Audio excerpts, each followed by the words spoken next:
Restaurants, hotels, and grocery stores. Now, these are the places now named on a new Southern Nevada Health District list where you could possibly be exposed to COVID-19. But local doctors say that doesn't necessarily mean they're hotspots. And 13 Action News reporter Jeremy Chen joins us live with why they say the list requires some context. Jeremy.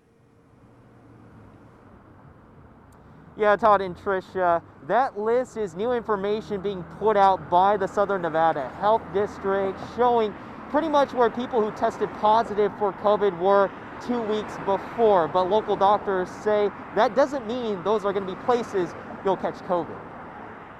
We now have a better picture of where people who tested positive for COVID have gone. The Southern Nevada Health District now listing common places of possible exposure. Topping the list is other, along with food establishments like restaurants and hotels. Grocery stores come in at number 6. While the list may seem alarming, local doctors say the list requires context. Just because some places on the list doesn't mean that's where somebody caught COVID.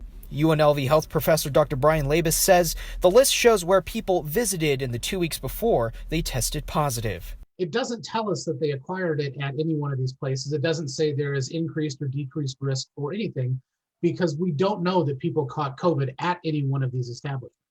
He says the list was likely provided for transparency and shows what data the health district has collected. It does show where people are generally going to. The places that have a lot of visits are the places you would expect to have a lot of visits. Things like grocery stores and doctors' offices and work and school. Dr. Labus says the list is a reminder the virus can be transmitted anywhere and urges people to stay vigilant if they do go outside. COVID can really be transmitted anywhere in the community, and people need to always be taking steps to protect themselves.